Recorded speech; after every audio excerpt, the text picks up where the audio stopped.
Shrishti is here. Sylvie is here. Yay.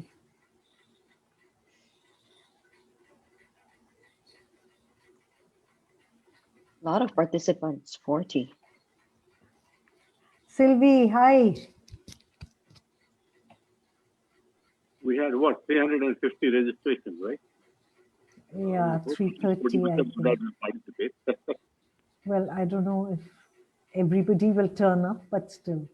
But they have registered, yeah. We are expecting our ex-colleagues from Mimi to join, many of them. Right.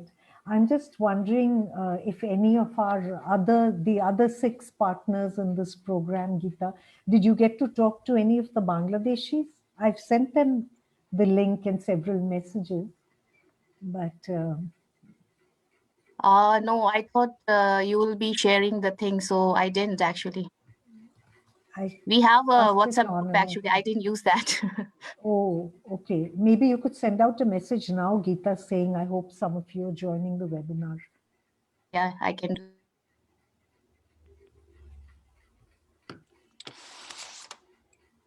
The other, I mean, all of us have sort of reminded our partners. Sylvie's got the DRC and Benin group. I hope some people can join.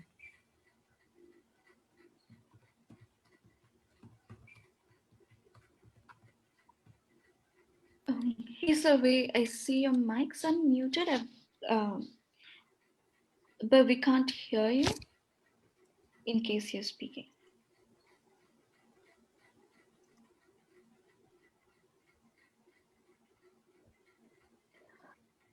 There is somebody using my name actually among the attendees.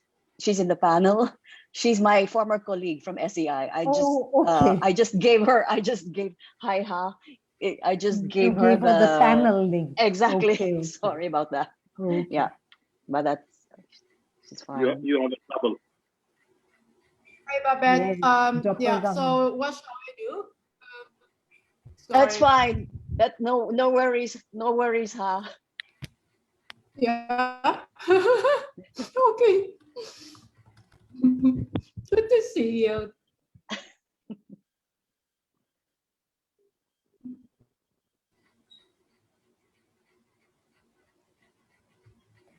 Somebody's asked said it's good, it would be good to see the participants list.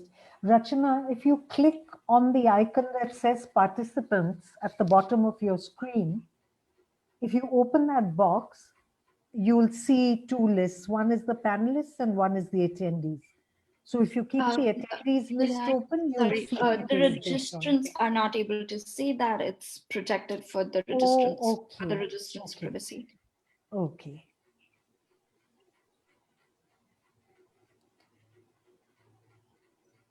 Oh, okay. So that's a built-in feature, is it, Ayushi, in the webinar account? Yeah. Okay. It started after the whole Zoom privacy. After all those hacks and things. Okay. Yeah. We should start. We should start. We have what, 89 people. Okay. 20 people. That's good. Okay, 92. Yep, we're adding up. Okay, Ayushi, in that case, let's take this shared screen off and let's pin whoever is speaking. Mute everybody else.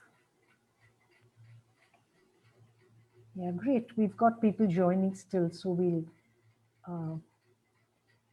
ask you to give us a few minutes more so that it's really good to see.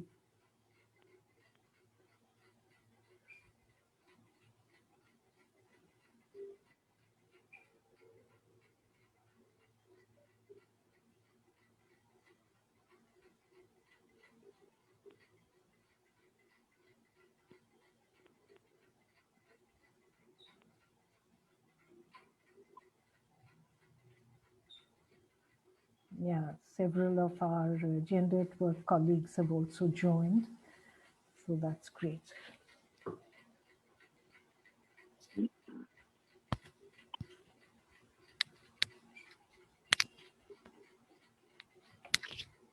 Ayushi, your call on when we should start. Now is good. We're at capacity. Yeah, and you've started streaming now. Great. Yeah. So shall we start? Yes. Okay. Okay. I want to welcome everybody, all the panelists, and everyone who's signed in to be part of this webinar. On behalf of the Nepal Water Conservation Foundation, International Water Management Institute, Nepal, Policy Entrepreneurs Limited, and Gender at Work. We are really delighted to be able to get Babette and Rebecca to talk to us about their book and kick off this webinar. I'll remind everybody, please use the chat box to keep putting in your comments, any questions you may have, because after the first round of interventions from the panelists, we'll have an interaction. We'll have some questions that we'll put to them and request answers. So to remind everybody that we're recording this webinar and that it's being streamed live on Facebook. So we hope you're all okay with that. And I'll ask my colleague Deepak to add his words of welcome, and let's plunge right in. Okay, thank you, Kalyani. We were working 3 institutions here with, of course, Kalyani. This is the Policy Entrepreneurs Inc., International Water Management Institute, Nepal, and our Nepal Water Conservation Foundation, working on an IDRC Canada-supported project on water-induced disaster, gender, and climate change. Gender, we changed to saying those left behind in the migration context, where there's feminization of agriculture and everything. And we were working on this project, and suddenly, this book came around from Babette and Rebecca. It seemed to answer just about every problem we were, in a sense, facing in our own work, in our own research work. I mean, this whole polarized North-South context on gender issues, and that's also rural-urban context. There's this polarization. There's a polarization between women professionals and gender experts. There's a polarization between activists and managers. So all this was going on, and then this book comes along, and it seemed as if, this is something that we need to discuss. Not as much for our project as for the larger context. Now, I've known Babette, it looks like we've known each other since the last century. Yeah. From, your days at Asian Institute of Technology as an associate professor there. And then, at SCI, and I think our last meeting was when we did that seminar on cultural theory at SCI, 2 years back. And now you are at Queen's University in Canada. And, with your expertise that's much wider, that you have used the gender lens to look at natural resource management, migration, rural livelihoods, water and climate change. We also work together on this egalitarian network in the Mekong called Empower, with universities all the way from Yunnan University in China to Canton in Vietnam and everything in between. And so this has been fascinating that you were able to put this together, you and Rebecca, in this book. And so we thought that it's going to be very educational for all of us. So, we're glad you were able to, you agreed to talk about this. And our project experts will also join in with their expertise on what this means. So without much ado, Babette, there you are. Babette, before you start, you're on mute, Babette. You're on mute. The most famous words of 2020. Babette, just to tell you that I'll just remind you of the time at the 10-minute mark. If that's okay, I'll butt in. And Ayushi, can you pin Babette's video so that everybody can see her face and as she speaks? Yeah, Ayushi will do that. Babette, over to you. Thank you. Thank you. First of all, namaste. And thank you to my friends in Nepal and India, Deepak. Thanks for that kind introduction. Kalyani, Manohara, Geeta, Ayushi, who so kindly organized this timely webinar. It's really a great pleasure to be with you today to collectively reflect on this book on being gender experts in environment and development. So I thought I'd start the ball rolling by sharing the spark that caused me and Rebecca Elmhurst, to initiate this book. Becky actually and I have never been doing research on gender experts or professionals before. Both our research generally focus on rural landscapes. So I depended more on the steerings of my experience as a gender expert and the learnings from conversations with other gender experts during conference coffee breaks and lunches, or whenever we could snatch an occasion. So the book is really a moment we created for collective self-reflexivity, in the hope that we carve a space to share our reflections, to perhaps take stock of lessons, recharge ourselves as well, or even rethink our professional journeys. So from my side, I was first inspired by the increasingly growing number of gender experts in the field of environment and development. Way back in the early to mid 2000s, in the middle of crossing through thick and dangerous motorcycle traffic in Hanoi in Vietnam, Becky and I used to think we'd better cross carefully, because if anything happened to us, there would be no more gender and environment researchers left. But today, every UN agreement and program, from climate change to biodiversity, has a group of gender experts. Most state, environment, and think tank organizations employ a gender expert. So the tribe is growing rapidly, for better or for worse. Over the years, I was also increasingly being bothered by the suite of tools that gender analysis frameworks provided for the use of gender experts. I've often been disturbed by the huge mismatches between my research findings that were based on grounded and perhaps complex social realities with development tools. For instance, those of you familiar with the Harvard framework, I found it terribly hard to neatly demarcate the gender division of labor between women and men. This indicated to me how gender analysis seemed to have bowed down at the altar of simplification, technocracy, and disembodied positivism. Gender analysis had morphed into what seemed then a technocratic and metric-driven toolkit. This caused me some disquiet, because gender, in my view, can never be a metric or a one-dimensional variable. For me, it is multidimensional, embodied, highly context-specific, and a complex category of social and power difference. And in development organizations, I saw that they were beginning to use similar metrics and indicators to measure gender equality achievements. I could not believe that feminism would be so watered down and depoliticized. But a lot of feminist scholars fought back, thankfully, and we now have a great volume of critical work on gender mainstreaming. For many years, I taught in a predominantly engineering institution of higher education, where we, the few social scientists, would have to work harder and strive to be recognized and be promoted through our scientific productivity via publications based on the terms set for technical or natural scientists. Inevitably, this built on and sustained a hierarchy of knowledge that performatively marginalized social scientists and our knowledge. Fewer social scientists were promoted, and as a result, remained at the junior rungs of the university. This knowledge politics was not confined to the institution where I belonged, but also in the environment and development communities of research and practice throughout the Asia Pacific.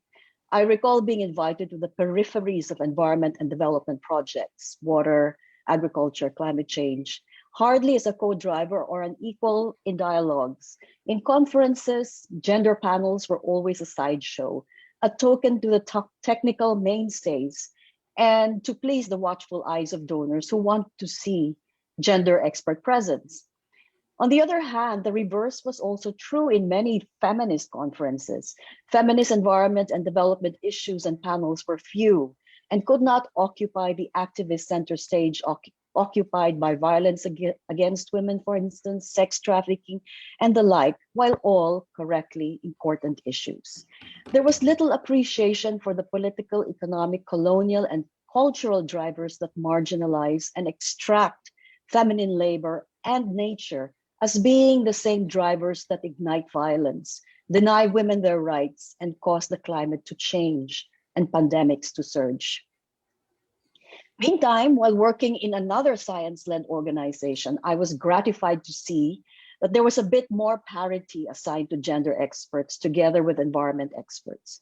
We could use the F word, feminist, without whispering. By that time, the visibility of gender experts at environment and science-led organizations was fairly accepted, in large part due to donor push and requirements. But with that, the cracks also widened to give way to a growing consciousness of other power relations, often silenced, not only of gender, but of hierarchies of race and neocolonial underpinnings. In particular, the gender agenda was being externalized and in need of implementing in the global South because local women needed rescuing from gender inequalities and the patriarchies that are also often identified or tied to backwardness. There is an assumption that those who design development agendas, including donors from the global North, have already achieved gender equality and empowerment, having figured it all out a long time ago in their countries. I asked myself then how a gender expert in the global South is able to navigate and make multiple translations between and among traveling development rationalities from the global North and South, between scientific knowledges and their place as gender experts in knowledge hierarchies, and ultimately the need to advance transformative change and gender justice in places where there is actually articulation of these issues, but in reality, given very little muscle. Now, given these questions and reflections I had in mind, I was able to learn many things from the book and from our conversations through our collaborative reflexivity with gender experts in water, energy, food, agriculture, forestry, livestock development, marine resources, climate disasters, and plant biodiversity. Many of these reflections align with feminist political ecology's concern for embodiment, power, subjectivities in process, and contested knowledge. I'll share a few of my own learnings from that book. First, in the book, we trouble the divide or the binary between feminist activism and femocrats in mainstream organizations. We learned that feminist activism itself is a situated practice. What may seem activist in one context may be considered mainstream in another. Additionally, gender experts, like all expert identities, are performative. They become who they are through their own specific and peculiar work practices and the dominant dialogues that define their workplaces and programs. Thus, firm categories of feminist activists and gender experts may not be helpful in the long run, especially if we share and can coalesce around largely the same goals. Second, gender expertise may also fall into the trap of institutional professionalization, and as a result may create new exclusions by building epistemic boundaries. In an effort to preserve and protect hard-won gains from our gender expertise and rich experience, we may inadvertently exclude those who are not formally trained, as we say, as gender experts. We learn that we must guard against creating an imaginary that may set apart and exclude, and which departs from the feminist ethic of inclusion and solidarity. And third, for me— But that's your 10-minute mark. Thank you. And third, another big learning is that gender experts have a more difficult time realizing their transformative role in organizations that exhibit a strong ontological separation between work on nature and work on society, where environmental and climate crisis, for example, require first and foremost technical fixes and solutions rather than political appraisal and engagement. This creates a hierarchy and stratification of its own, where dialogue and conversation may be constrained, and as a result, gender experts and technical experts carve their own parallel trajectories, where gender experts provide at best tokenistic presence, carrying a huge mandate on their shoulders, but really allocated with very thin resources and political space.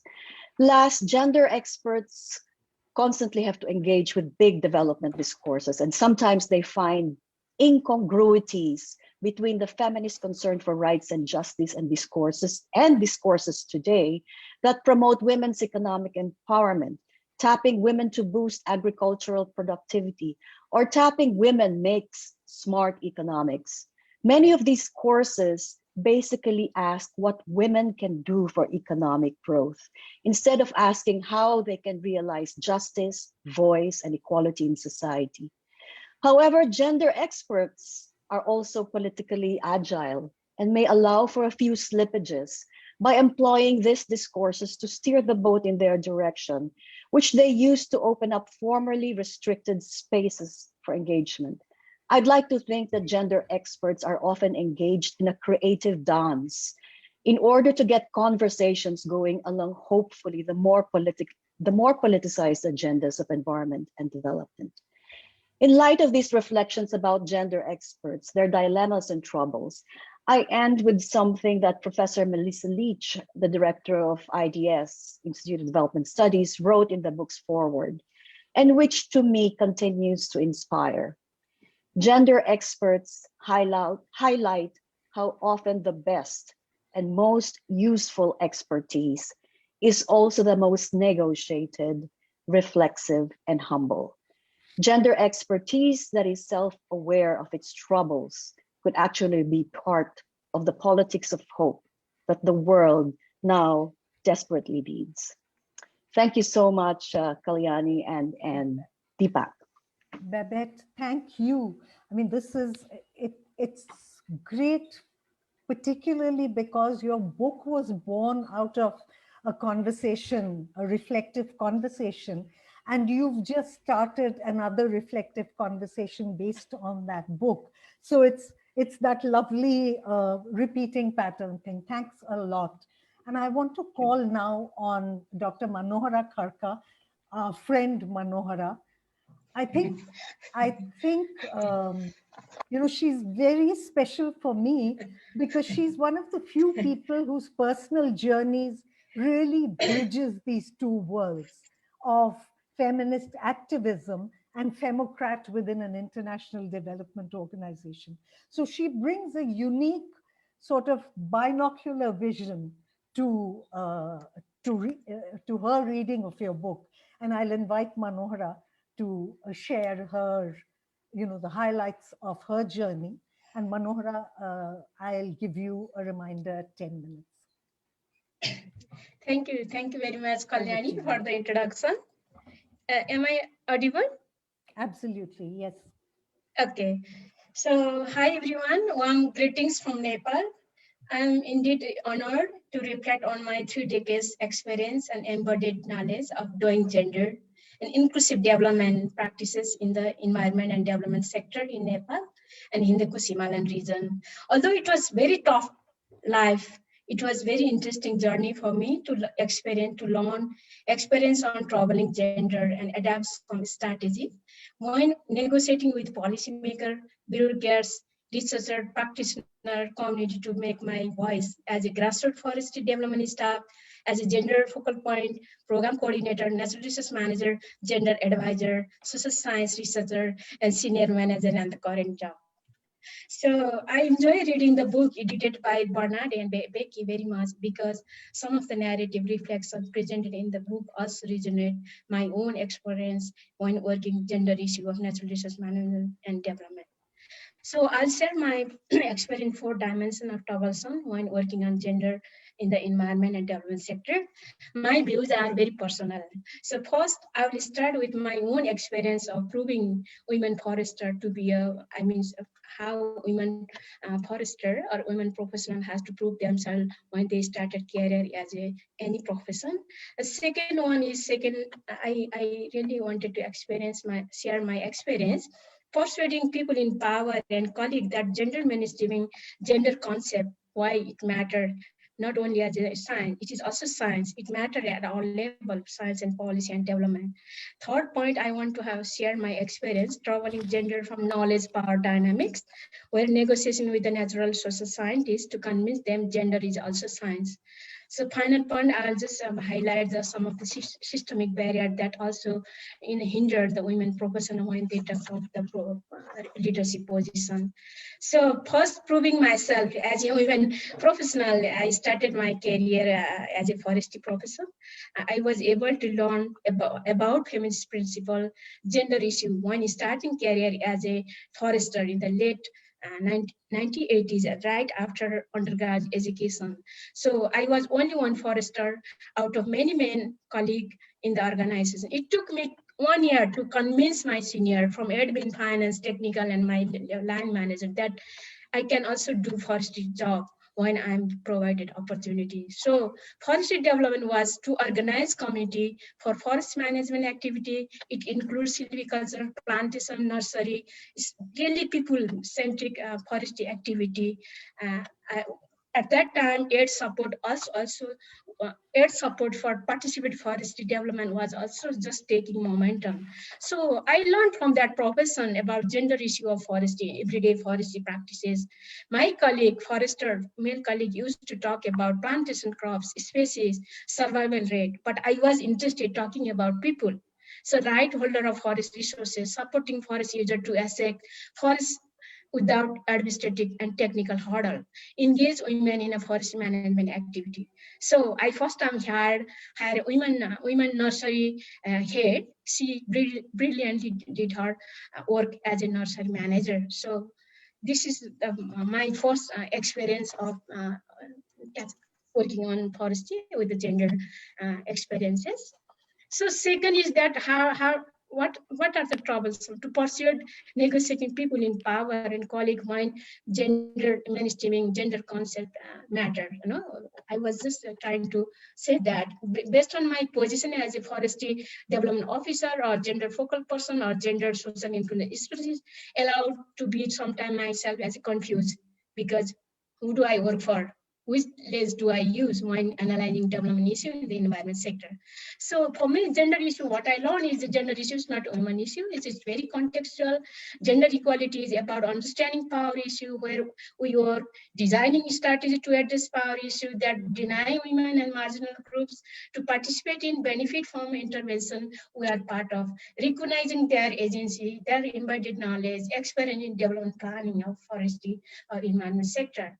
Gender equality, women empowerment is also about understanding diversity systemic barrier for gender equality outcome, which is also not simple. We cannot measure very simple way. It's not linear. It is also difficult to measure changes require transformative approach. But 8 project intervention required, I was part of very focused on instrumental approach of gender mainstreaming at that time. In this instrumental approach, I was supposed to empower women representation in water forest user group, organizing gender discussion with the forest user groups, mostly women marginal. It was hard, very hard to convince men also to join our discussion. So as a natural resource manager, gender focal point, I wanted to collect, analyze data and beneficiary leadership in executive committee of forestry group by intersection lens. I wanted to analyze how much budget it allocated, how much budget was spent on gender, social inclusion, specific intervention by research organization, development organization. I wanted to understand project supported study about understanding systemic barrier for women and marginalized group, so that hindered them to benefit, to recognize themselves as a right holder in forest resource management, water resource management. But it was very difficult because colleague and people in position of power implicitly try to resist to go into such a detailed analysis. It's often I used to receive feedback, don't make it complex. Genders, you have to make it very simple. In one case, even I was asked, why do we need a gender research in a project that really will aim to work for people? So this is another scenario. Especially I found challenge to convince influential people, actor to acknowledge, conduct gender analysis during project design, make it very much gender issues very much specific, and also specific intervention in higher level development goals, outcome. It was really challenges.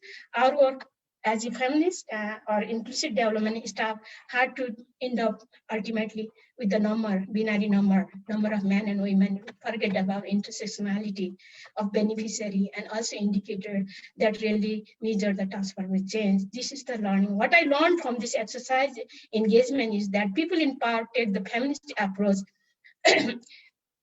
of doing development and research. There is no way for gender specific or feminist researcher to support for making gender perspective very visible in everyday development and policy or scientific analysis, unless because gender focal person do not have power to influence policy resource allocation within the organization in the project. So there is always a challenge. Third point, very shortly, is that troublesome I experienced through in terms of knowledge and power, gender knowledge and power. So which knowledge is produced, which knowledge and which knowledge is produced, reproduced, which epistemic community or network, we gender scientists or practitioners get a chance to interact with matter a lot. So gender research is still very much marginalized, both in mainstreaming gender methodology and question in biophysical science, and also doing gender very much focused research. Often work of social scientists and gender researcher is perceived as anecdote, while the work of biophysics researcher, scientists is highlighted as scientific work. Position of gender researcher as researcher and analyst is very difficult to acknowledge in larger development policy platform and interaction. By being involved in social science research, especially governance, gender social inclusion aspect of water natural resource management, I found is challenging, but always is remain challenge. We have to continue this challenge. So I need to prove myself as all the time, persuade why gender social science matter, and also why gender social reflection is needed when we do development, when we do research or policy intervention. So because science in environment, natural resources, forest, agriculture, climate change sector is again very much dominated by positivity approach and thinking. Extent and use of research finding for policy capacity building also influence some positivist and also biophysical lenses. Even design of knowledge forum I encountered over the last 20 years, webinar design is shaped by very much masculine techno-bureaucratic perspective. Even criteria such as who can speak in a smart way, who can provide input on technical issue matter get high priority when discussing on the selection of participant or panelists in the forum. So this also resonates that even the idea, knowledge of gender social scientists and even people who are supporter of social change it's very difficult to get the space. So there are barriers for gender feminist scholar to enter into epistemic community or knowledge community of biophysical social scientists and policy actor and prospective. However, I was always getting inspired by my manager, feminist allies, social natural scientists, project leader who support making science embedded knowledge, practice knowledge inclusive, and ask a critical question for whom we are doing research, for whom we are working, who is benefiting from our development and research work. This is what I got always inspiration despite the challenge, talking about working on gender issues. So last point is that, my final point is that how professional women is viewed and behave when they work in a leadership position and specialist position. My current function is very interesting, which include both management and research tasks. Thanks to the EME management for making effort to gender inclusion in the leadership and management and workforce. We are 40% country represented out of 13 countries are women, and in Nepal case, 60% researchers are women who are brilliantly talking and working on biophysical social science. So I also like to really thank our valued partner, feminist scholar, colleague who are here today. My supervisor is here, supporter of transformative change and at a national and global level. I like to thank our role model women scientists, project leader at EME, my mentor, professor, supervisor, linemen constantly inspire me, support to take this issue all the time as constantly and look at this development and research differently. A few instances, for example, what I experience is how power could be formal, informal. that resist change. Still, I found that, like, for example, people often assume the leadership position is often is a man, because even I get the letter of invitation, always title is Mr. And then this is also sometimes clearly reflect that the women can be also leader. There's a long way to go. Trust on women ability Manohara, and capability. That's your yes. 10-minute mark. Sorry, okay, Manohara. good. You have 2 minutes more.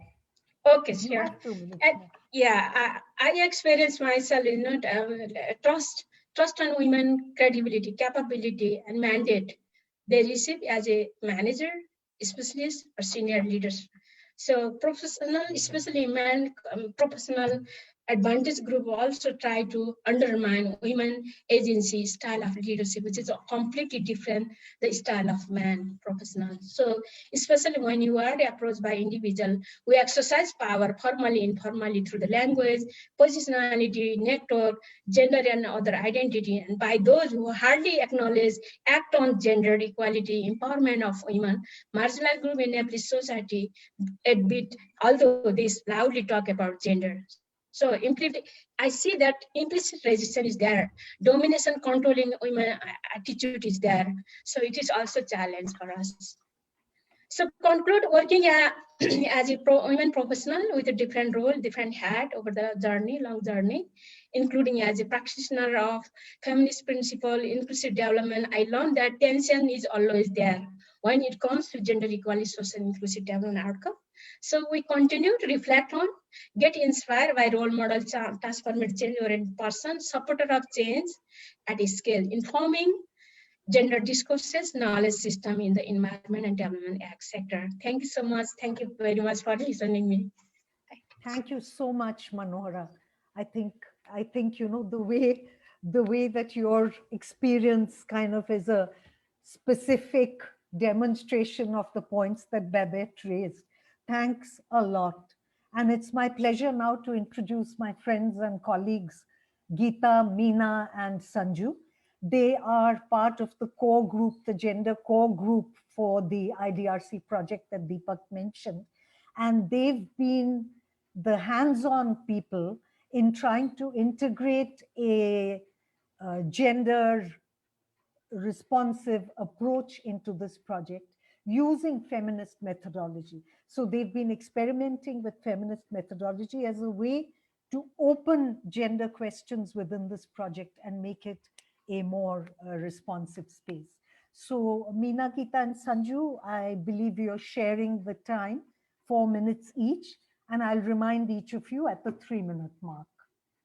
So over to you. Who's going first? Meena, is that you? Okay.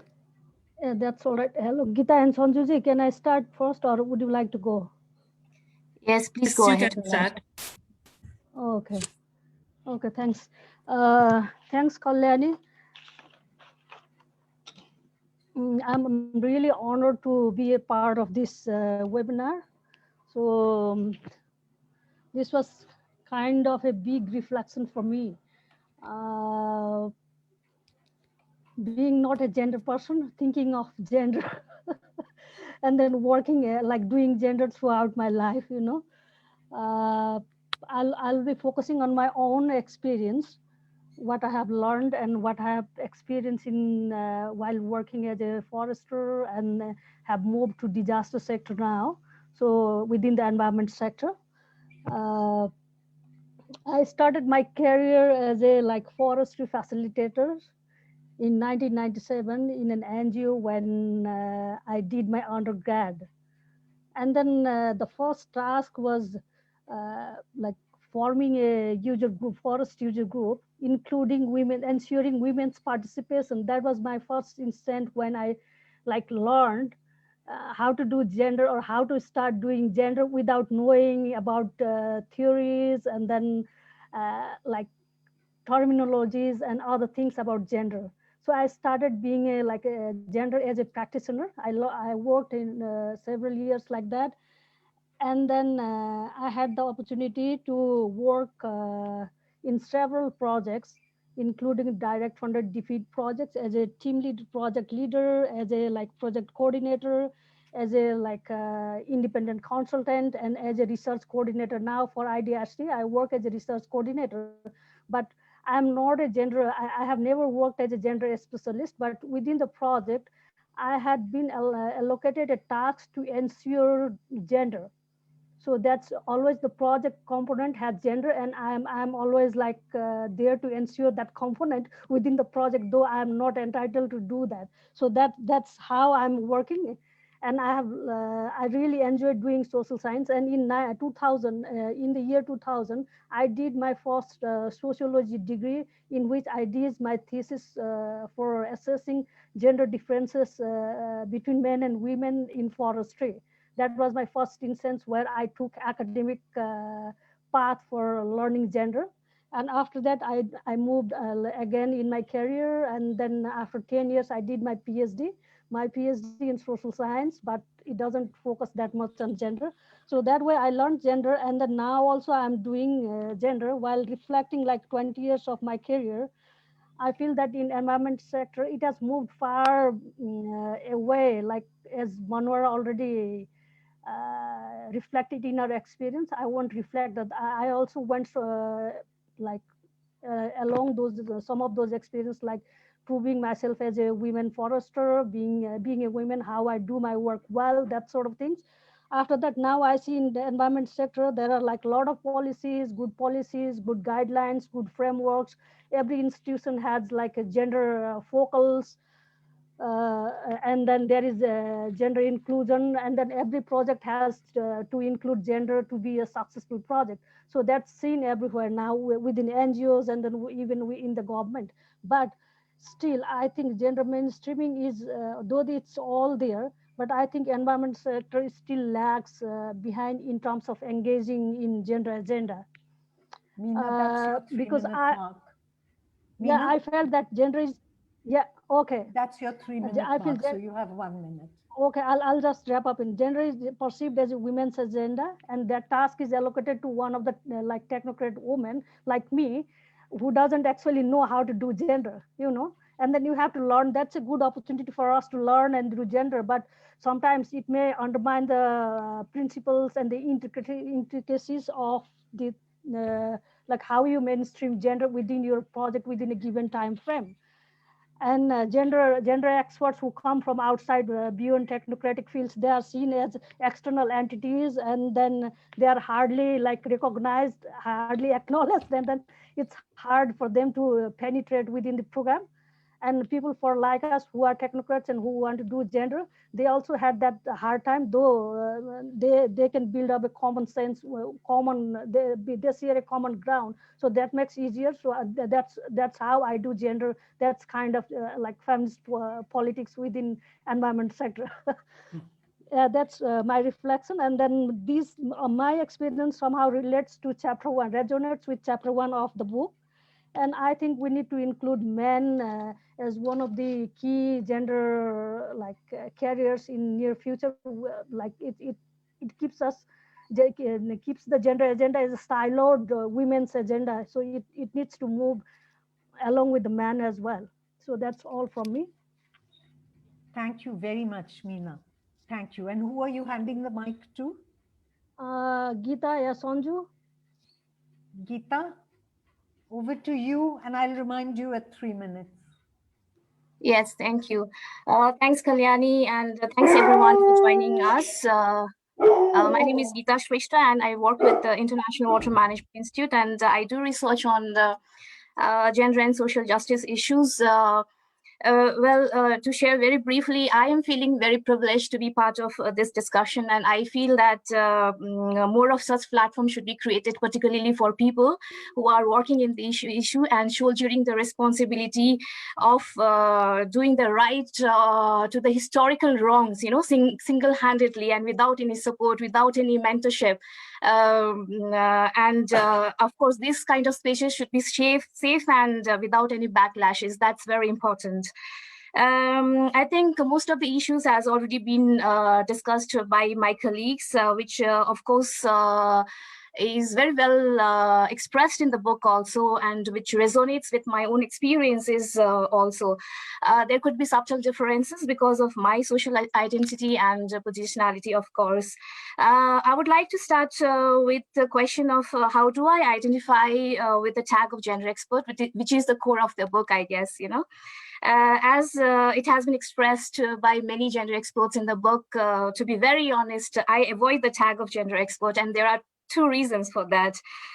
First is, you know, you have to observe how this tag has been used, under which conditions, and most importantly, with what expressions.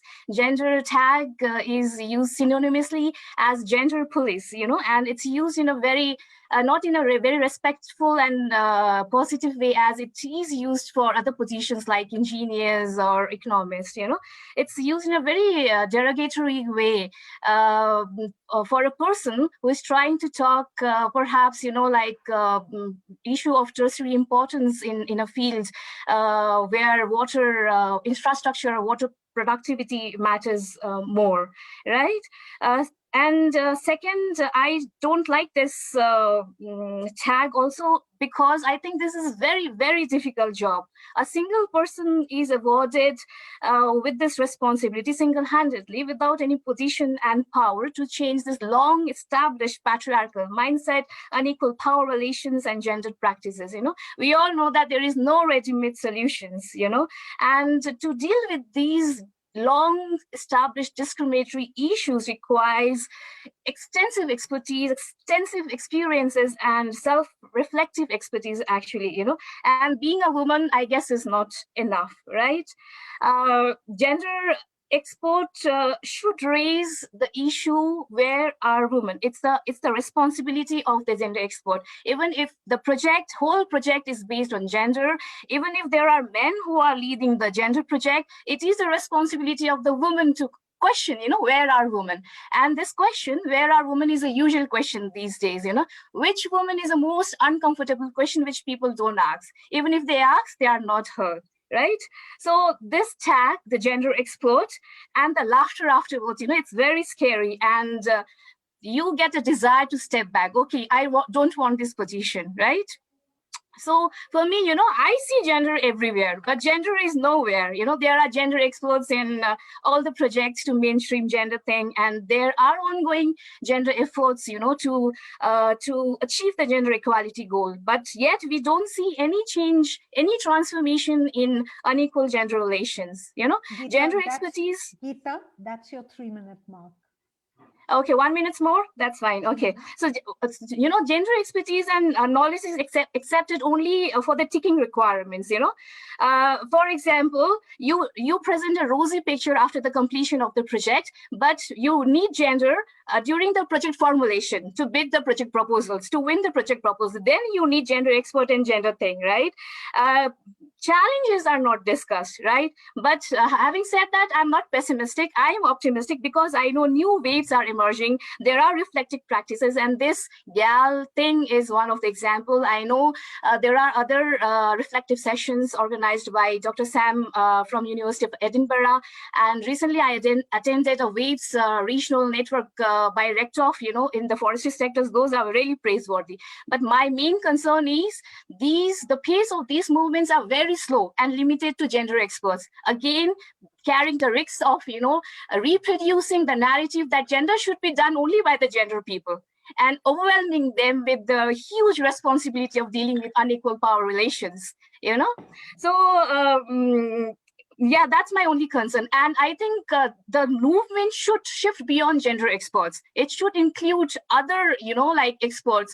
Otherwise, I think it will take ages to achieve gender and justice goals. Thank you so much. Thank you, Geeta. Thanks. Sanju, over to you. I'll remind you at the 3-minute mark. Thank you, Kalyani. My experience of working as a gender professional is quite recent.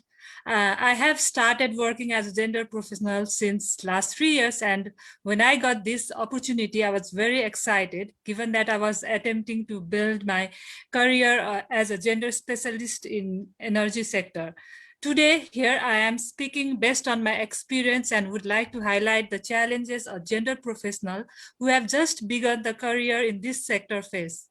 The first few years of working as a gender professional has been exciting as well as very challenging, given that I had little understanding about this contested field, where gender professionals have to struggle in advancing gender equality and social equity in the projects they are working in. In these 3 years of time, I have realized that the ideal working environment for gender professionals that gender professionals look for enhancing gender equality is very far from the real working world they are put in. The challenges occurs when different professional working in a project has a different level of understanding on gender and the rigidness to learn and apply emerging approach in gender itself. The challenge also occurs when a gender professional is viewed as an outsider within their own team, given that the argument they carry is beyond the dominant paradigm. The biggest dilemma and query I have is how should gender professional act so that she or he is heard. As an outsider to the gender field few years back, I used to think that only some gender professionals are calm and most of the others are very critical and rigid. And I used to think myself, like, why are they very stressed while expressing themselves? But now here I am thinking, how should I present myself so that my voice is heard? I know everyone has their own way of dealing and there is no single formula to it, but I think this is where most gender professionals have frustration. They have frustration of not being heard or have to make extreme effort to be heard. I like to conclude by quoting the line from the book itself, page number XXV by Professor Melissa Leach. In this contexted field, it is not surprising to find gender expert in a state of trouble, facing dilemmas of identity, role, capacity for influence, and indeed dilemmas over what direction influence and change should take for whom and why. Though I am just in the beginning of the career as a gender professional, I so much resonate to these lines. I feel glad that I came across this book, which has helped me to enhance my confidence to voice out my thoughts more clearly, help resolve some of my dilemmas, and be prepared with the likely trouble I might face while negotiating my gender expertise in future. Thank you. Thank you so much, Sanju. Thanks a lot to everybody. I mean, I'm really so delighted to be having this conversation in this space. It's a rare kind of opportunity that is bringing together people from the gender and development world and people from technical disciplines around the issue of institutional gender dynamics. And what is really interesting about this book is that the connection between institutional gender dynamics and the work of the institution is so clearly made. How those dynamics can make or mar the efforts to advance gender equality. So first of all, I mean, thank you, Becky and Babette, for writing this book and opening up this space. So I just want to flag before handing over to my colleague Deepak, you know, this complicated dance of power that you've heard the speakers describing, this is an everyday reality for each person who's spoken. So how they've negotiated this dance of power in ways that have allowed them to, on the one hand, address the demands of their professional work, as well as be true to and be honest to the larger social issues that come from their life journey and their commitment as socially conscious researchers. I mean, it's this tension that that all of the speakers have negotiated in their own ways. Maybe the speakers themselves may not think that their practice has created transformation, has transformed anything, but their practices have created the potential for transformation, you know, tiny spaces, but very promising spaces.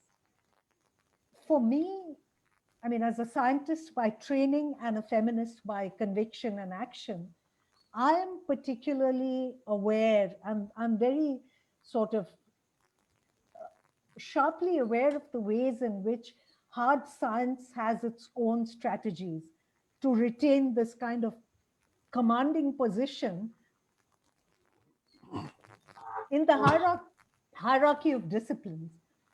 So this is done by propagating some tried and tested notions. For instance, the idea that science is apolitical, that scientists are objective, that they stand outside the realities that they study, that their disciplinary knowledge gives them the right to apply filters and conceptual lenses of their choice, gives them the right to use language that cannot be understood by ordinary people.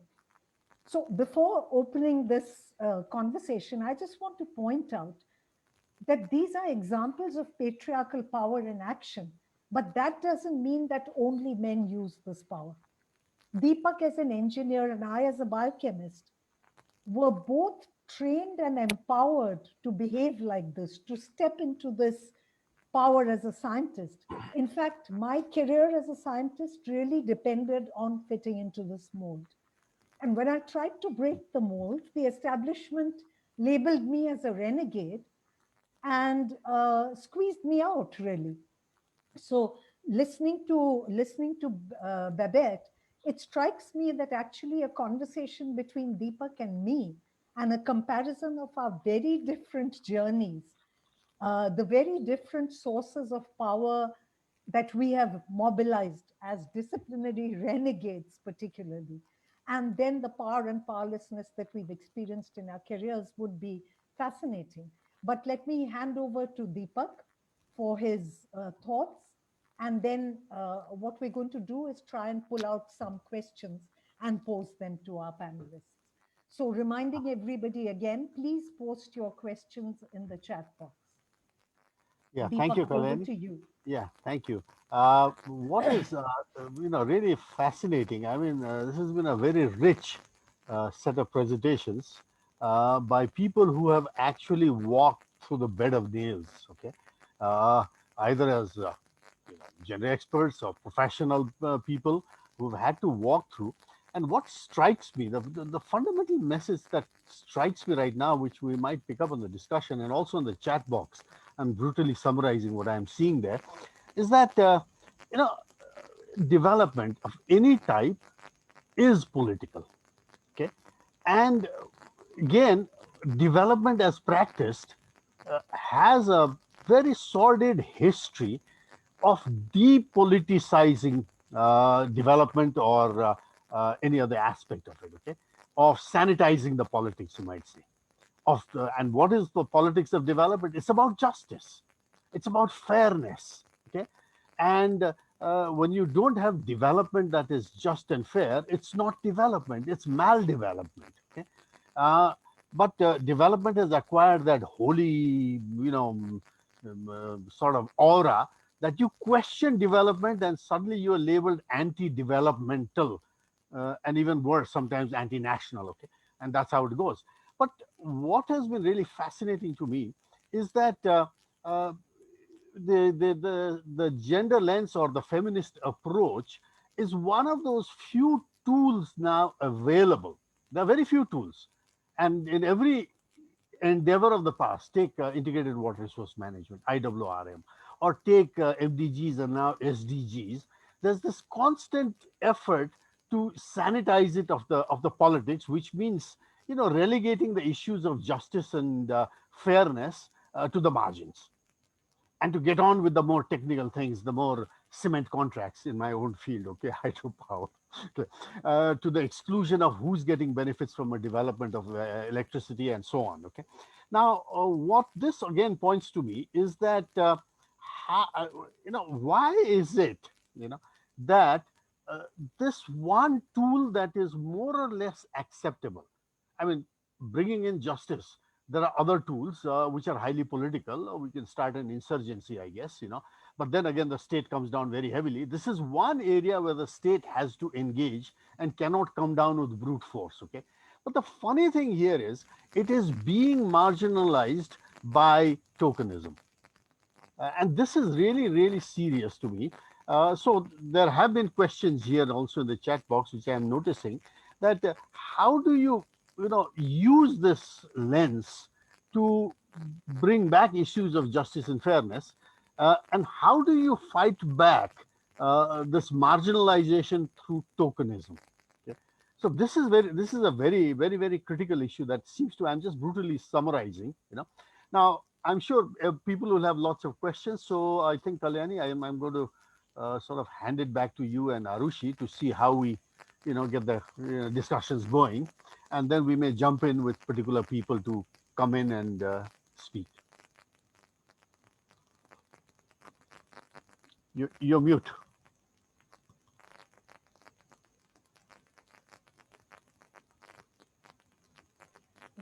Thanks, Aishi. People are, happy to see young researchers kind of carrying on the fight. But at the same time, there are a number of people who are asking, why do you feel that the tag of gender expert is actually making you less impactful, is reducing your power in some way? I want to ask Becky to step in on this one. In all the conversations you had in your book, Becky, what's the sense that you got that gender experts feel that claiming that label and embodying that label is somehow disempowering?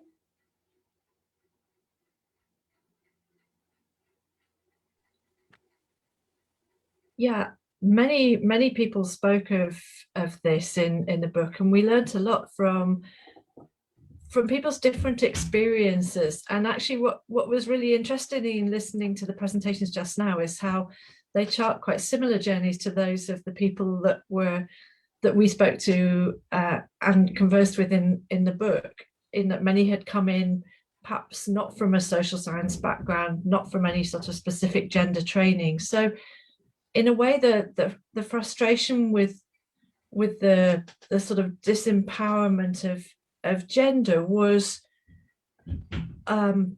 something that was part of a broader story about concern about transformation more generally. And maybe this picks up a little bit on what Deepak was just saying. But one of the things that I was really struck by is how time and time again, people came back to those small moments of transformation. So rather than kind of dwelling on the way in which these tools had disempowered, I think what was interesting was we asked specifically for people to reflect on moments when they had been able to kind of see something transformative happen. And what I found really inspiring was the way that people were able to find those, but they weren't necessarily big picture things that you would capture in some kind of project appraisal. These were small moments of change, but I think important. And maybe the sort of feminist political ecologist in me is that it's those small moments that we need to hang on to. And those maybe are these elements of hope that Babette mentioned, Melissa Leach's comment in the foreword.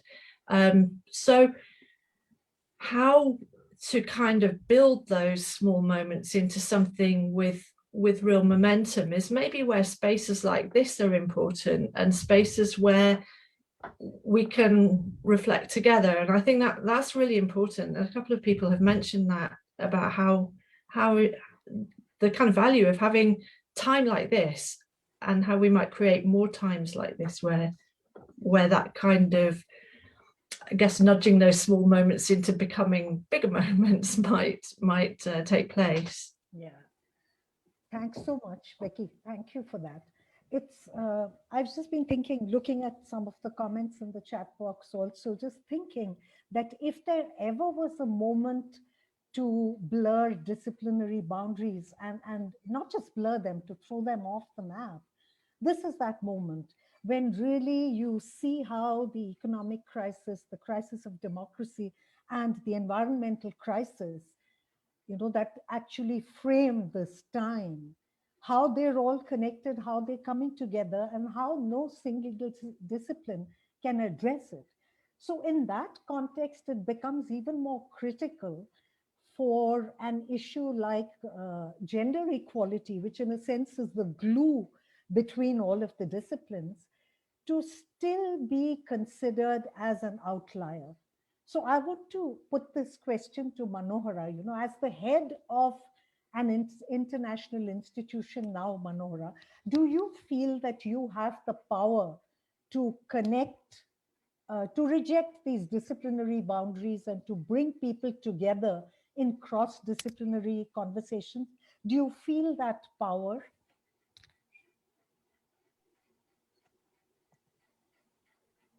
Yes, yes, Kalyani.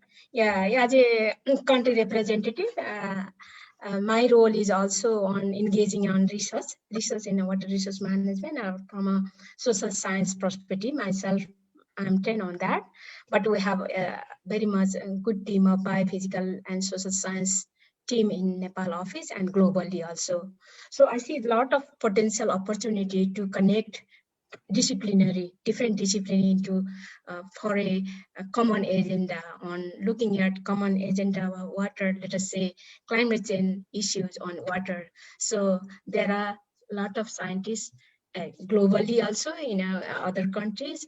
So we are trying to be very much inclusive in the sense that knowledge also inclusive. It means that bringing different perspective to understand the same issues. So I see as a role of a country manager or country representative, I have that how to say, the accountability also, and also responsibility to make it happen.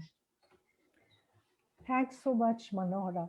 I did see a question in the question and answer box, which seems to have disappeared now, about whether posing an issue as a technical issue somehow makes it more acceptable as a vehicle for women's empowerment.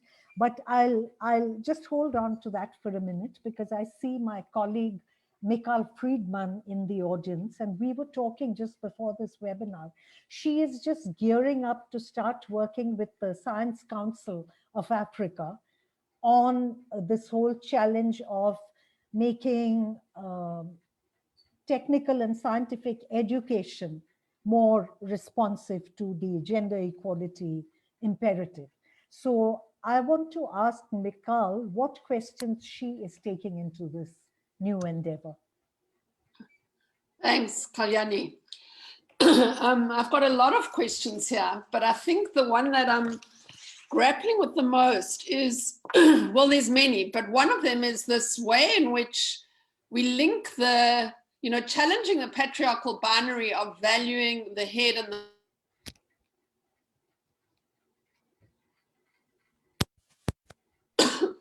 sorry, I disappeared there for a minute. How do you challenge this patriarchal binary of valuing what comes from the heart as much as what comes from the head? And in that sense, what we're grappling with is how to, in the science and technology, and we working with people that are calling themselves STI, in the STI world, how do you build that personal connection? How do you get people to feel that this is about me, my life, my world, my family, my community? It's not just some theoretical thing. It's not just something that some donors wanting us to do. Because the more you deal with technology, the more it feels like it gets removed from you. The more it's disembodied, the more it's dehumanizing, and AI feels like it's taking that to its sort of logical conclusion. So how do you do that? What tips have you got for building and growing that sense of this is also about us and our world and our children and our grandchildren's world? It's not just something the donor wants. Thank you. I'll invite any of the panelists to respond to this quickly if they feel like right now, or to think about it and come in. There's an interesting question in the chat box there from Ishita Srivastav, I think, asking how have, and the question is to Babette and Becky, how have the women you've interviewed, the experts you've interviewed for your book, how have they been able to take the issue of sustainable development and reframe it in an embodied way in terms of women's bodies and women's work?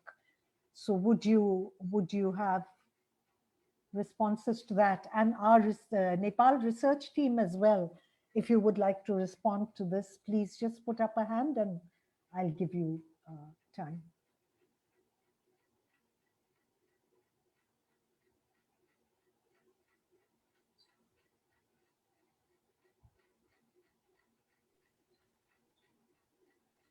Babette, would you like to? Yeah, Kalyani, I mean, thanks for the question, but I suppose our point of departure with our conversations with the different experts in the book was really their positioning within their own field of work, whether it be water management, whether it be climate change, whether it be energy, etc., forests. So it was in that context where they were reflecting on, shall we say, bringing in a whole transformative way of thinking from the point of view of gender. Shall we say that they were, in a sense, also embodying what they believed in, right, by way of bringing in their values, their perspectives, their positioning within the different scientific fields. So I think that was our point of departure with our conversations. It was not really about sustainable development as such or as a normative, but really about the challenges, dilemmas, and as well as breakthroughs within their fields of work, and reflecting on how they engage with different types of knowledge, specifically technical knowledge.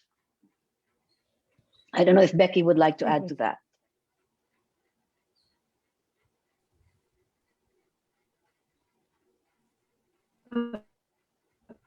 Only to say that I mean, one of the take homes was just how varied depended very much on the field in which they were working, and if they were people working in contexts where there'd already been quite a strong commitment to participatory development, for example, the journey was less difficult maybe than in the more kind of technical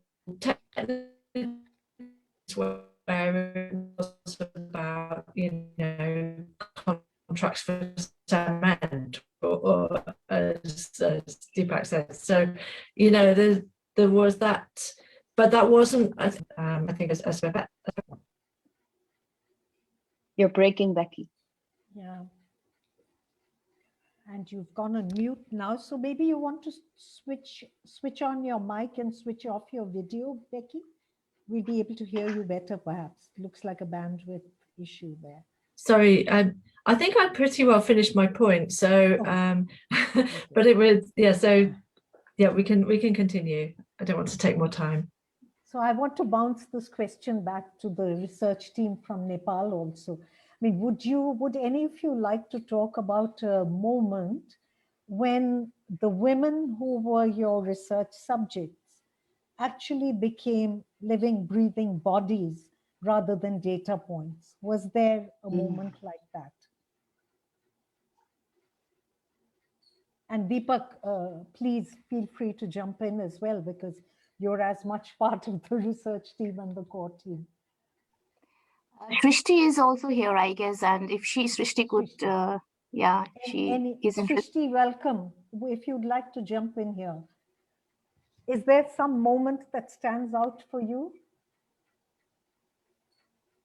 That when your research subjects entered the stage, I mean, came to the middle of the stage as living, breathing women with bodies and lives, rather than informants or sources of data? Yes, yeah, I think being engaged in this research and, just constantly reading about these, like actually having interviewed these women and reading about what they said, and again, going back and talking to these women, it's so, the poignant, their experiences are just so poignant, and it's like, you can actually experience their strengths, you can understand where they're coming from, and you can actually see their experiences just by, just engaging with them. And it's like, no, they cannot just be treated as data as we usually do. And it's not just stories that we write, it's actually we're bringing out their real experiences, how they experienced it on the ground, their, strengths and their ways of coping with whatever they went through. So yeah, I definitely think they should not be limited to just data. And for us as well, their experiences actually enable us to understand so many, their lived experience is actually so empowering, and just yeah, very, very empowering, and so much of learning for us researchers as well. That's what I would like to add. Thank you, Yeah. Srishti. Deepak, you want to come? Yeah, I want to add to this. Can I just quickly add? Yeah, Minaji, you go first and then I'll come. Yeah. Yeah, Kalyani, like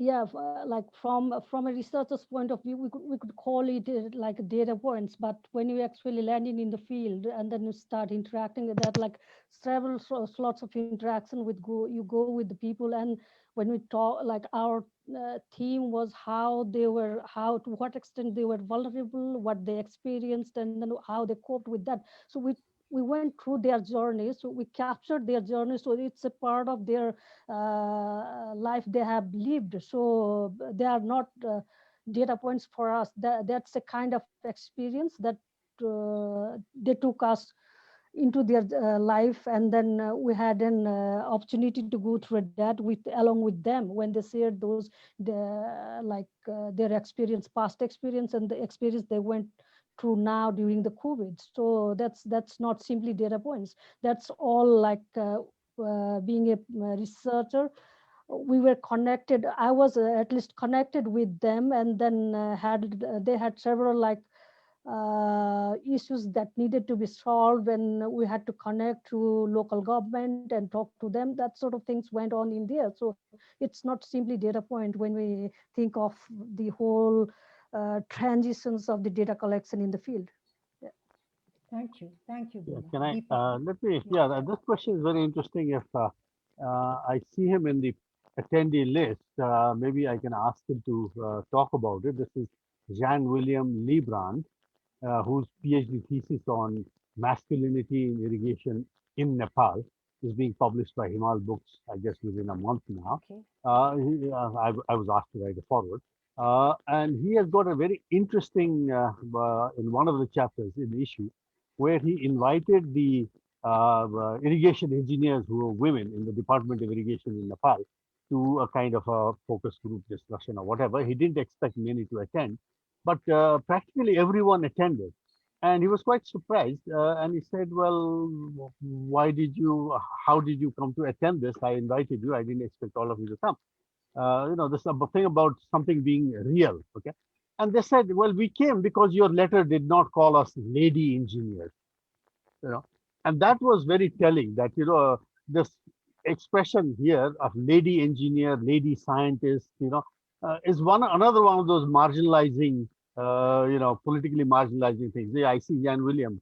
Can you, just mention that your book is coming out. So this is also an advertisement for your book.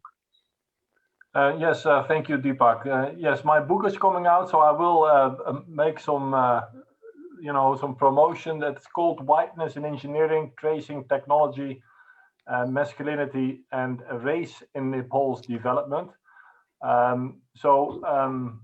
As Deepak indicated, I wrote my thesis on masculinities among irrigation engineers. So I took the male angle rather than the women angle, because I think gender is obviously about men and women. But I was unhappy with my thesis when I defended it eventually because I had not talked about race, and obviously that is also an element that is there, at least in North-South collaboration. So I've tried to come to terms with that. Yeah, and that is contested, of course, also in Nepal. I remember a discussion with the editor, Deepak Thapa. I said, "Oh, why are you talking about race in Nepal? It's about ethnicity, etc." But I do think race is also important. So yeah, I do discuss that. And yes, Deepak is right. I talked to women engineers in DOI, and they were first a little bit reluctant to accept my invitation.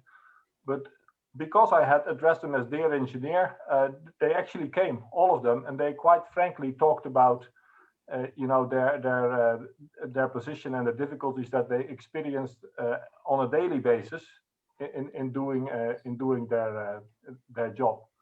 Yeah. And I also want to point out that various initiatives have been there in Nepal in which it has been tried to integrate social sciences in engineering, in technology. But when you study these initiatives, they often fail after a couple of years, because I think engineers sort of recapture the process, and they say, okay, we don't want our education to become soft.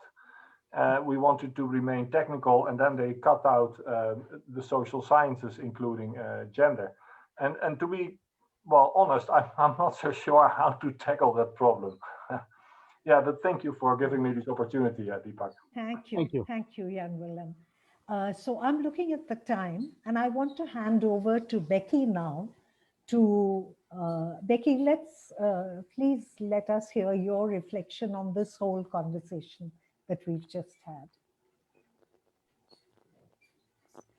Thank you, and I have to say thank you very much for organising this, and also for the amazing reflections of the panelists. I mean, once again, I'm learning so much from people's reflections, and I heard one of the panelists mention about how this is quite difficult and quite troubling, and there's often the sort of sense in which the personal being political is also quite challenging for us. So being able to, I just would like to say thank you to everybody for speaking very openly about their often quite personal journeys through this kind of work, and how valuable I think it is to maintain opportunities for people to be able to do that.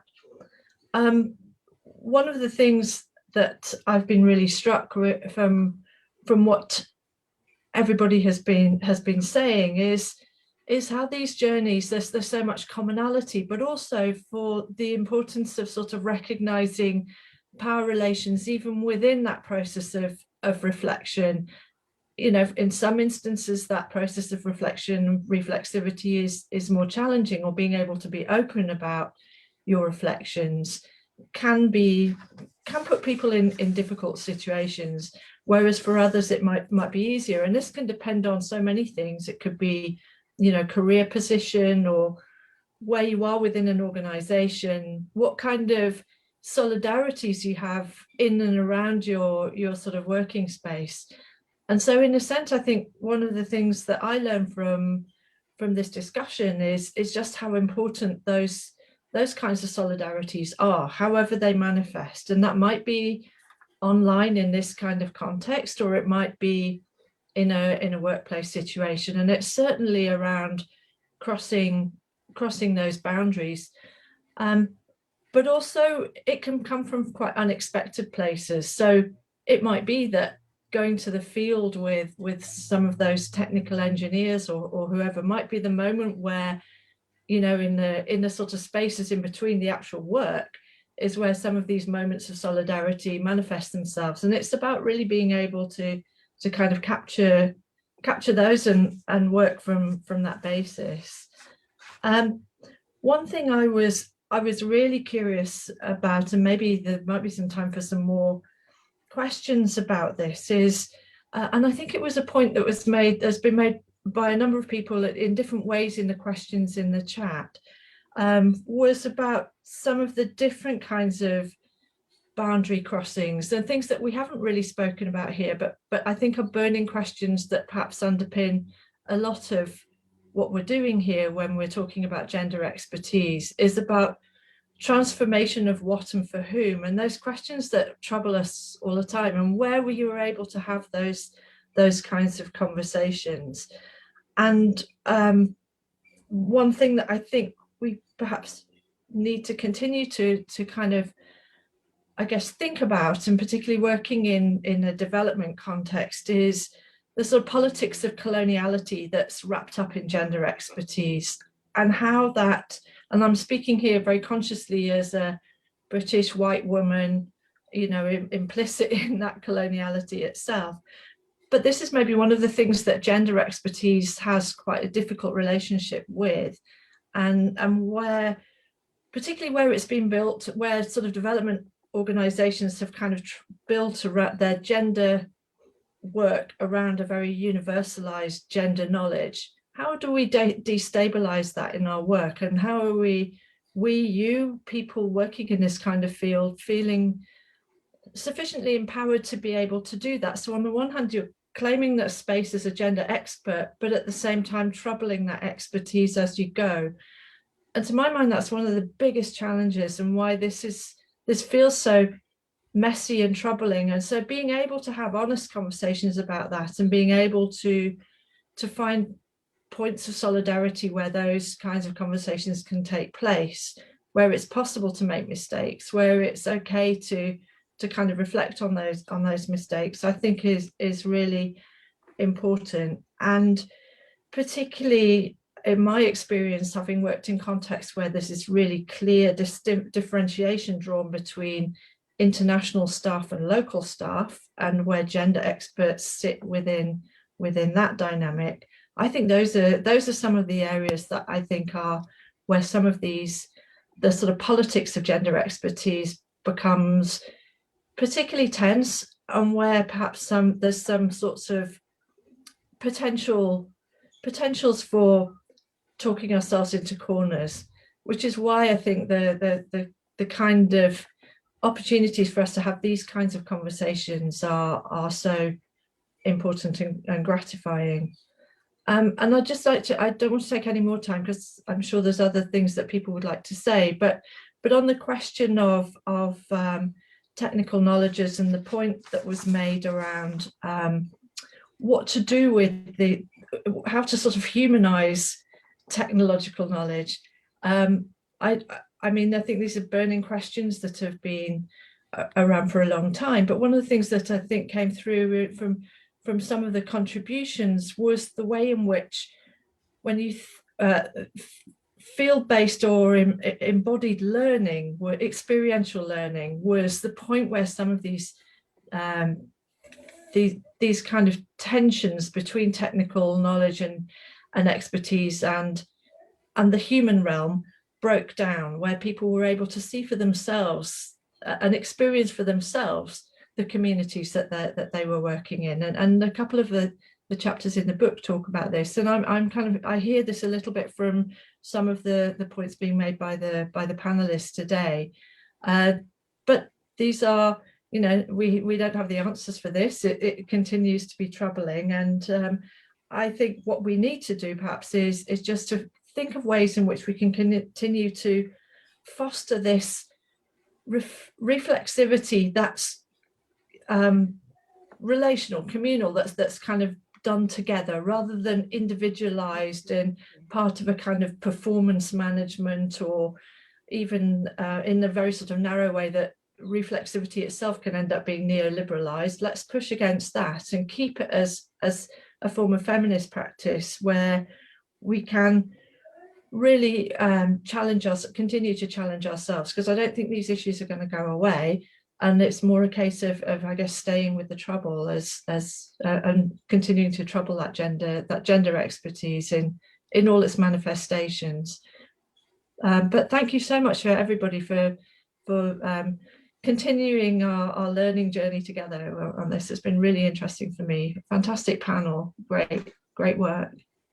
Thanks, Becky, for actually raising so many questions in your reflection that can spin off various other conversations.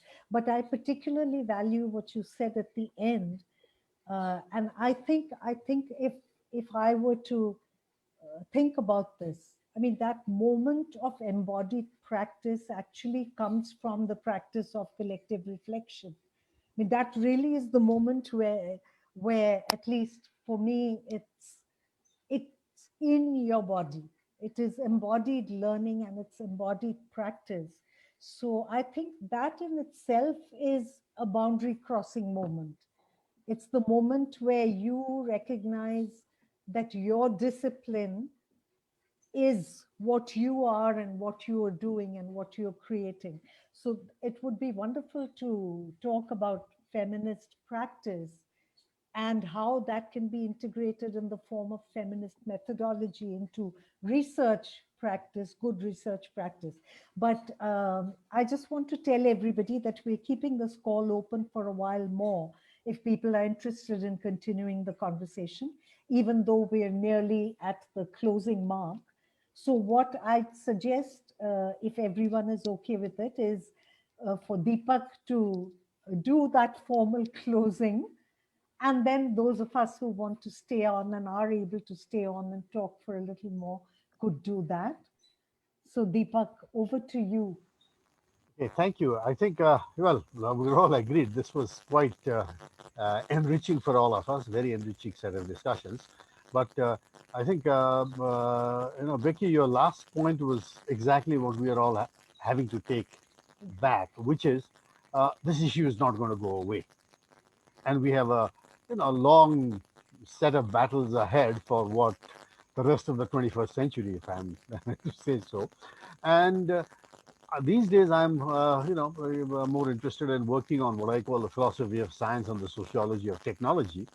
And what I have found out is the feminist lens applied to these problems is just about as liberating as the ecological lens that I have been using over the last God knows how many years. Okay, so I think that one measure of success of the the feminist movement is going to be to see how many more men scientists, men experts, men engineers, whatever, are using this lens.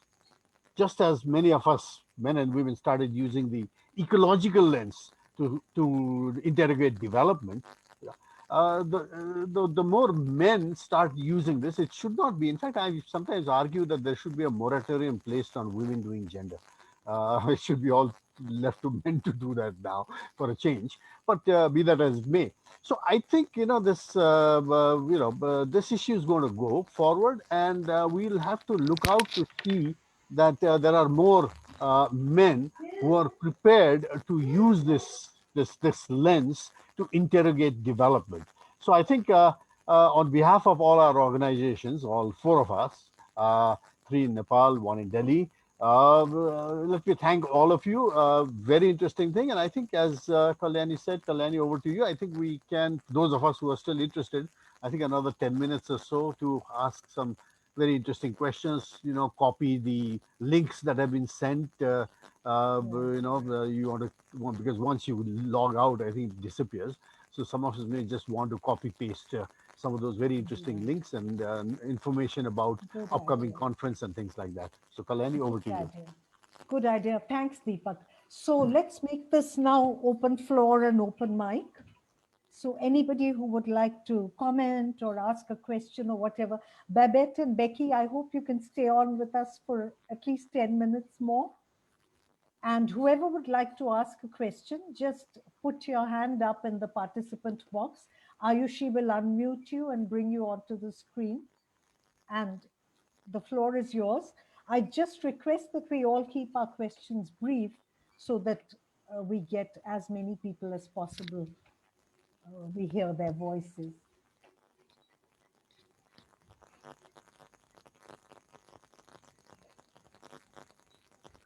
So while we're waiting. Oh, dear Babette and Rebecca, thank you for the great book. I think it's excellent work. When I did my work in Nepal, I I mean, I was asking the question, why is it that engineers are always men? But I also noticed that why is it that gender experts are always women? And I sometimes posed this question to fellow social scientists, and they said, okay, that's a good question, but I never had the time to investigate that further. But I think your book is an excellent step in that direction, and problematizing some of those struggles, positions, performances that are being played out, in the creation of gender expertise and how it interacts with the domain of technology, nature, science, etc. So I've been reading bits and pieces of it, and I really enjoyed it. So I will read the full book, but I need a bit more time. So, Jan Willem, I'd like to respond to something you've said. This conversation keeps happening in development circles. Oh, gender means both men and women, and we need more men in gender, and so on.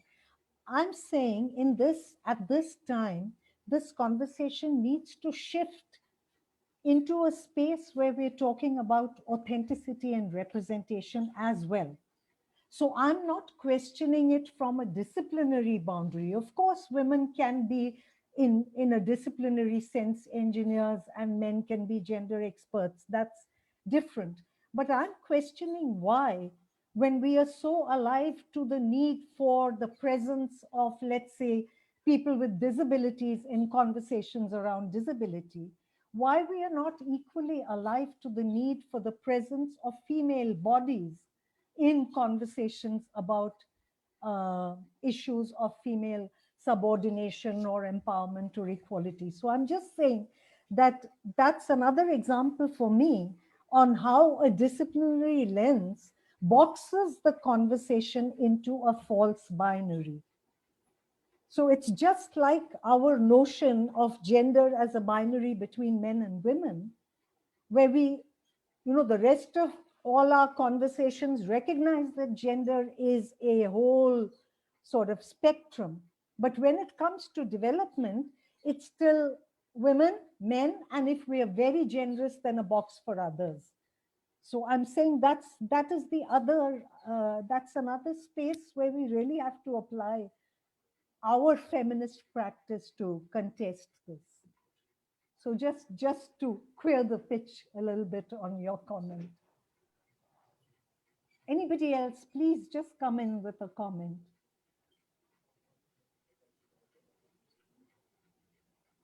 If not, there was something that I was, as I was reading the book, I was dying to ask Babette and Becky. I mean, in my experience, and I'm sure this is true in the experience of many others on this call, women, whether they're gender experts or any other kind of expert or non-expert, are very keenly aware of the power hierarchies and dynamics within institutions. So if it's a safe women-only space, then there are very, very rich analyses of how this dance of power plays out, disciplinary hierarchies, gender hierarchies, race hierarchies, rich conversations. But when it comes to raising these issues within institutional spaces, women prefer not to, because of the very real professional risk. I mean, at best or at worst, your career will be stymied forever. And at the lower end of the spectrum, your daily life will be made a misery because you have challenged institutional power hierarchies. So I was just interested, many of the women you've spoken to have been very vocal in raising these issues within their institution.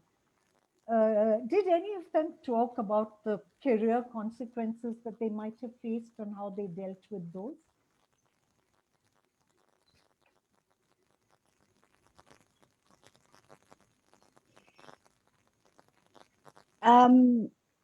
I think the people we spoke to, they're of course people, professionals or gender experts or whatever, however way they self-identify, always in process. They've had their share of actually being marginalized, being stereotyped as being a gender expert, as Geeta had mentioned. However, they have found, and that's one of the things that I appreciated with the book, is how they precisely initiated this creative dance, shall we say, to find other ways and more creative ways with which to engage with, let's say, positivist knowledge or with technical knowledge, etc. It's not been easy. The way I speak here, it does feel as though it's something straightforward. As Melissa Leach said, it is something very much negotiated. And just 2 weeks ago, I invited one of them to my class. She spoke to my class, and she said sometimes she uses the language of, agriculture. Tapping women will actually increase agricultural productivity, especially in places or in spaces where conversations about gender are conventionally very restricted. However, it's a way of strategizing and opening up the space for conversations.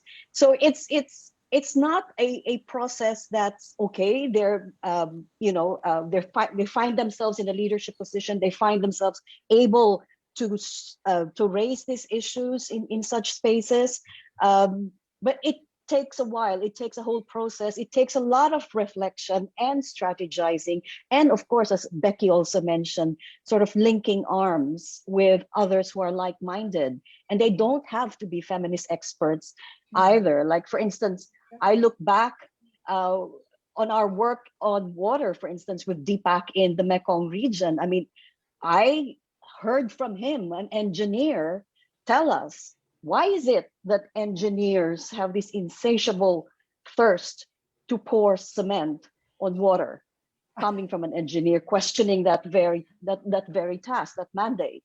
So I remember Deepak for that. And for me, that was a bit of a breakthrough, that somebody, an engineer for that matter, can reflect on this nature-people, nature-society relationship. That can be sometimes so separated that, our organizations just really sort of opt for technical solutions rather than looking at the linkages between people and nature, people and the environment. I see my colleague Sylvie from Mozambique on the screen. Sylvie? Yes, hi Karyani, hi everybody. Yeah, it's very, very interesting. Really, I really enjoy the richness and inspiring conversation here. I have a question about strategies where you are in a milieu where there's a big majority of men researcher and also in a university where there's no gender studies at all, where it's all about the hard stuff, and then so then there is few women there trying to take their places, but it's tough. And I think that, again, as you mentioned, there's the different layers of coloniality. I'm speaking of French African countries and university, which I'm in touch with, and some other organization, working with them. So it's how to try to make these bridge.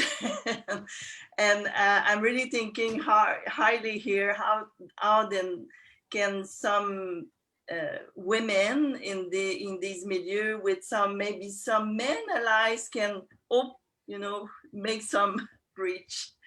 It's it's a lot of boundaries to unbuild, but I don't know if you have work from in this kind of environment when things are starting really, and what is the way to go forward? What's some ideas? Anybody? Manohara, Deepak, Geeta, Meena, jump in. And anyone from the group that's left in the room, please feel free to jump in and respond to Sylvie or just add your thought. Sylvie, it's good to like know this question. Yeah, in my experience, it's critical to work on yourself and then prove slowly. So there would be different boundaries, but might be like for me as an entity, if I'm a single woman within a group of like 55 men working in a forest department, then it's always it's always a challenge to negotiate, to stand there being a woman in front of 55 men. But so when you start, like that's a kind of practice and then there is the other things that depends on how you cope up with this, is how you're like seniors, how you're like superiors, mentors, and then your colleagues like provide you an environment to do. Sometimes it could be a bit harsh, but always if you have some backup, that could be easier. But it's within you how you cope up. And yeah, I had that sort of experience when I became a research like a project coordinator, and I had like 55 like males in the office, and only one like subordinate who is women who is serving tea, and I was one and the counterpart of the district forest officer. So it took some time to deal with that, and the first day was really like I didn't feel going to the office, But later on, I had to talk to the DFO, like the counterpart, and then talk to my program coordinator, and then build up an environment, and then meet other different officials who are around, who are male again. So that it took a year to build up a good relationship with him, and then keep up a balance, and then strategize myself as a forester who deals with like social issues, but still like take on all the technical issues, buy in all the technical issues, and within that fit in the social issues, That's how I like grew up working from the beginning. And now like I feel sometimes so lucky that I had my managers and supervisors really good who understood these issues, and that was like gender was a core element of the project where I worked all the time. And the funding agencies, they used to push those issues. So people has to like balance that, and that also helped me a lot to negotiate power balance, because we had to check the resources, and then we were the resource provider, so that was the check and balance. So that was how things work. And then sometimes now I have my major lead Deepak, so sometimes I'm so lucky I have good like leads with whom I can negotiate, talk, and then they doesn't bother about like giving power. So it's not a challenge. So I can fight with people easily, and I have grown up from that environment. So I feel more confident doing these things. But in the beginning, you break up that small silos and then go slowly. Otherwise, people would like start poking you sooner, like quite quickly, So breaking that each level of boundary is really challenging, and that's so intricate. It's not easy, and I cannot explain how I did that. And sometimes people, when I work now with like women professionals as well, sometimes when I do gender, people challenge me, why you do gender? So gender is, and I say gender is not a like a job for me. It's an affirmative action being a women professional. So I don't do gender for job. I don't like look for job as a gender expert. That's how I do gender. So that's like I experienced several times gender discrimination. That's why I can take it as an affirmative action instead of taking it as a like gender expert, So that's how things moved on. I'm the second generation after Manohara. She did legendary things. She is one of the legends. We respect her, and I'm like the junior. We share similar discipline. She also studied forestry, and I also studied the same discipline. So we have similar understanding and experience. But it was much easier for me than her. But still, I had to cope up with that sort of experiences. And then it's always like breaking the smaller silos, and then you move on slowly. And then sometimes you can't use the language you want to use. You need to be very technocratic. Use that language, they buy in, so that they feel that you are kind of it from a researcher's perspective. It is kind of doing a covert research. You get in there, you strategize things, you move on things, you do it and get the results. So it's really challenging. That's a really interesting thought, Meena. And I can't remember who said this in the course of some conversation, but she said it's so interesting. Mikal, if you're still there, I'm going back to your comment about the head and heart connection. When it's a woman in a professional space, like Meena was just saying, like Manohara was saying, initially, everybody sees you as that woman, female body in that space. You have to prove that you have a mind. And with many men who work on gender or who work on, socially engaged research, they've spoken about, and I'm sure Jan Willem will have stories like that, where in those spaces, men have to prove that they have a heart. It's taken for granted that they have a mind, but they have to prove that they come with a heart. And it's exactly the reverse for women. It's taken for granted that they have a heart. You have to prove that you've got a mind there as well.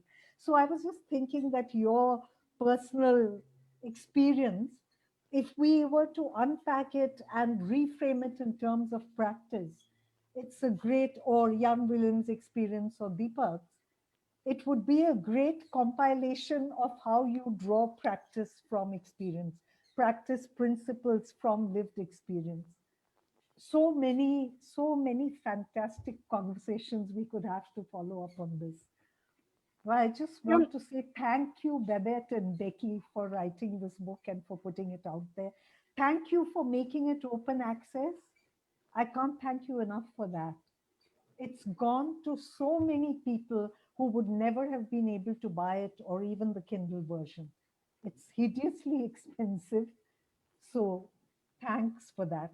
I'm again looking at the time. I'm very happy to continue the chat, but there's one, I think somebody raised a hand, Divya Gurung. Please, just jump in, Divya. Is there time? Well, there's always time if you're there. Thank you so much. It's so nice to hear, and I really enjoyed it. Just on the question, which to add on to what Meena said, there is not one way of these dancing with the power, or I call it microaggression at the daily level. I call it within the organization how women face. What I wanted to say is, within the forestry sector, I just wanted to share. They have this Female Foresters Association with more than 800 women members, And what these women, together with having male allies, are doing is they have organized themselves and used so many different ways to tackle this, this issue of masculinity or patriarchy or whatever within the technical organizations. And the way they have reframed and started the conversation, initially it was very difficult for them. They came in the news. It became they were targeted, they were called celebrity officers and all. But slowly they mobilized all this, so strategically they mobilized all the resources. And now they have started the difficult conversation within the ministry. For example, recently, it took them 6 months, but recently they have been able to pin down a person within the organization who had been, repeatedly harassing a female officer in the remote area. In previous days, it was a normal thing. It was treated as a man being flirtatious. But now they have changed the whole thing to, if someone does that, it's creepy, you know. So the way they have changed, and to put discussions, serious, deeper discussions, even in the gender strategies, these women have, like, if they, you know, they mobilize within the institutions, outside the institutions. So what I am trying to say is, you know, we have to also find these little spaces and support with this. You know, even if in the research, like, of course, the issue is still huge. It is not even 10% of what has been resolved. But there are increasing numbers that are coming where these young guns have really, you know, started it. So I mean, that's a breath of fresh air. And the other thing is bringing in male allies, like Deepak ji is also here, you know, and how also, like, are we giving them spaces? Recently, I'm very much engaged with these women, and the males who wanted to engage them in the conversations were also afraid to come in, you know, because it's a women's domain and women's space. So I think that's another area of like, you know, how we gain the allyship and bring them in, and how we mobilize within the government, within, outside the institution. And these girls, what they've done is they've made their, even the government institution, to invest on the institutions, they say. Now they said the new issue is us. Community, you put the money there, but it's us. If we don't change, if even women and men within the organization, technical organization, don't change, others cannot change. That's one of the biggest, like, you know, message they give. And the other message is, like someone was talking, and Dr. Babbitt was also talking about, you know, how when we are talking, working on gender, you're only seen as a women's, like, advocate, and how, you know, their technical expertise and knowledge is trivialized, and then they are not seen, and they're not given opportunities to do that. That is also hugely coming for women, you know, who come out and are brave enough to talk. So I think with our network, these kinds of research and networks and platforms, I think if we start talking about it and really saying that, you know, you shouldn't be victimized, and raising few issues per year or discussions, and that helps a lot. And these girls have been doing that. And then, you know, it's a very small, like, micro level work they are doing. Even within the ministry, it's only 2 divisions, like 2 or 3 divisions. But the change that's happening, it's huge. So I just wanted to share that. Yeah. That's fantastic, Divya. And if you could post, if you've written about it, or if there is writing about it, if you could post the links in the chat box, or just some indication. If you all go into the Female Foresters Nepal, it's called FFN. Yeah, they are very active in the Facebook and very actively doing a lot of things. And yeah, I could also share later on. Yeah. I think they do have a web page, yeah, web page. Yeah, they do have. Yeah. Great.